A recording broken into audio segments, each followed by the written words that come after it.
नमस्कार, मैं नेहा विश्वकर्मा। शुरुआत करते हैं बुलेटिन की इस वक्त की बड़ी खबर से। हरियाणा से इस वक्त की बड़ी खबर सामने आ रही है। नायाब सिंह सैनी होंगे हरियाणा के नए सीएम। इस वक्त की बड़ी खबर बता दें, विधायक दल की बैठक में नायाब सैनी के नाम पर मुहर लगी है। बड़े ओबीसी नेता माने जाते हैं नायाब सैनी। हरियाणा में बीजेपी प्रदेश अध्यक्ष हैं नायाब सैनी। इस वक्त की बड़ी खबर, कुरुक्षेत्र लोकसभा सीट से सांसद है नायाब सैनी। आज शाम 5 बजे नए सीएम का शपथ ग्रहण हो सकता है। इस वक्त की बड़ी खबर बता दें आपको, शाम 5 बजे सीएम पद के लिए शपथ ले सकते हैं नायाब सैनी। हरियाणा में बीजेपी का ओबीसी कार्ड बता दें आपको, ओबीसी के ओर से आते हैं नायाब सैनी। मिशन 2024 को लेकर बीजेपी का मास्टर प्लान तैयार हो चुका है। नायाब सैनी 5 बजे सीएम पद की शपथ ले सकते हैं। हरियाणा के नए सीएम की ओर से लगातार चर्चा की जा रही थी। इसी बीच ये बड़ी खबर सामने आ रही है। बता दें आपको, आज शाम 5 बजे सीएम का शपथ ग्रहण हो सकता है। खबर पर ज्यादा जानकारी के लिए संवाददाता नागेंद्र भाटी जुड़ चुके हैं। नागेंद्र, क्या कुछ अपडेट है शपथ ग्रहण को लेकर?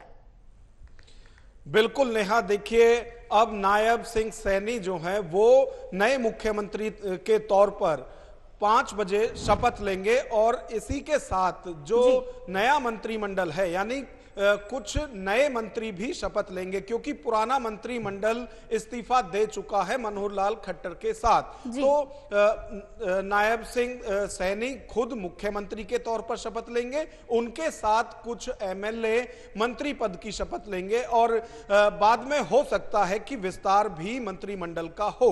तो जो बड़ी खबर है वो यही है कि अब मनोहर लाल खट्टर मुख्यमंत्री नहीं रहेंगे, उनकी जगह नायब सिंह सैनी को मुख्यमंत्री बनाया जाएगा और 5 बजे वो अपने मंत्रिमंडल के साथ शपथ लेंगे। जी नागेंद्र, अगर नायब सैनी की बात करें तो कुछ ही महीनों पहले इन्हें प्रदेश अध्यक्ष बनाया जाता है, उसके बाद अब सीएम बनाने की घोषणा कर दी जाती है। तो इसके पीछे क्या कुछ रणनीति है बीजेपी की? बिल्कुल, देखिए नायब सिंह सैनी की यदि बात करें तो ओबीसी समाज से वो आते हैं और लगातार जब से आपने देखा होगा कि बिहार में जातिगत जनगणना हुई है उसके बाद से ही बीजेपी में ओबीसी वर्ग के लिए खास मुहिम एक तरीके से चलाई हुई है, जिसमें कि कहीं भी ये ना लगे कि पिछड़े वर्ग के लिए भाजपा की तरफ से कुछ नहीं किया जा रहा है। तो बीजेपी के जो नेता हैं नायब सिंह सैनी, अभी कुरुक्षेत्र से वो सांसद हैं, प्रदेश अध्यक्ष हैं पार्टी के और ओबीसी समाज से वो आते हैं। तो ओबीसी को साधने के लिए बीजेपी की तरफ से तुरुप का पत्ता जो चला है वो नायब सिंह सैनी के रूप में चला है। और आप देखिए कि अब जो 5 बजे शपथ होगी उसमें साथ ही साथ जो मंत्री हैं वो भी शपथ लेंगे। और क्योंकि अब आप देखिए कि बीजेपी की यदि बात करें तो उनके पास 41 विधायक हैं, जबकि बहुमत के लिए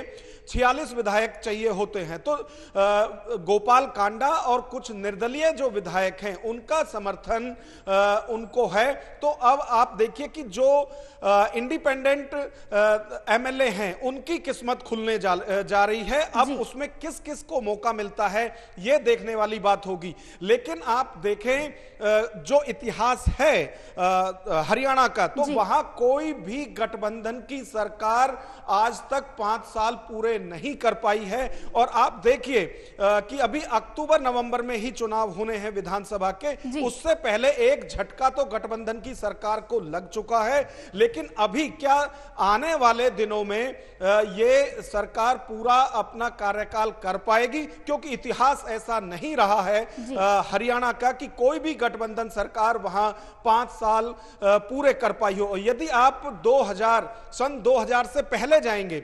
1966 में अस्तित्व में अलग राज्य के तौर पर हरियाणा आया था।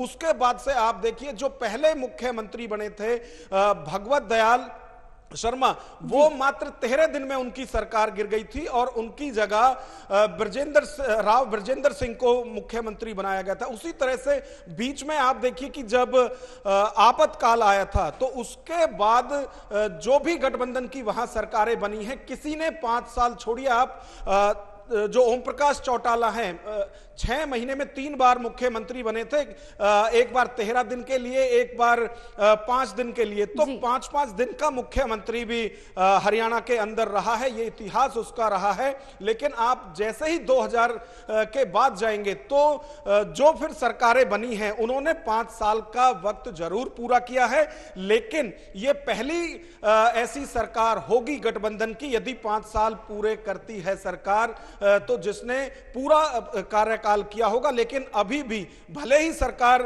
एक झटके के बाद फिर से बनने जा रही है, लेकिन ये तो कह ही सकते हैं कि गठबंधन की सरकार में मनोहर लाल खट्टर जो हैं वो अपना पूरा 5 साल का कार्यकाल इस टर्म में पूरा नहीं कर पाए। इसी के साथ ही नागेंद्र, एक और सवाल लगातार बनता जा रहा है, क्योंकि बीजेपी की अगर इतिहास देखेंगे 2014 के बाद से तमाम जितने भी जाटों के बड़े नेता थे वो बीजेपी ने किनारे करने की कोशिश की। इसी के साथ ही अब मनोहर लाल खट्टर की जगह ओबीसी चेहरे को सीएम पद के लिए घोषित कर दिया जाता है। तो क्या बीजेपी ये साफ करना चाहती है कि जाटों के वोट की उसको जरूरत नहीं है? देखिए, ऐसा तो कभी भी कहीं भी कोई भी राजनीतिक पार्टी ना कह सकती है और ना ही ऐसा दर्शा सकती है। आप देखिए कि बीजेपी के लिए मुस्लिम वर्ग को अछूत माना जाता है, लेकिन कहीं भी भाजपा के बड़े नेता ये नहीं कह सकते हैं कि उन्हें मुसलमानों की वोट नहीं चाहिए। तो ये तो नहीं कह सकते हैं कि उन्हें जाटों की वोट नहीं चाहिए। लेकिन आप हरियाणा को देखोगे तो जाट राजनीति मुख्य धुरी पर यहां रही है। और जैसे ही 2014 में बीजेपी की पूर्ण बहुमत की सरकार आई तो वहां जाट नेता जो थे उनको तवज्जो नहीं दी गई, उनकी जगह आरएसएस पृष्ठभूमि से आए हुए मनोहर लाल खट्टर को मुख्यमंत्री बनाया गया।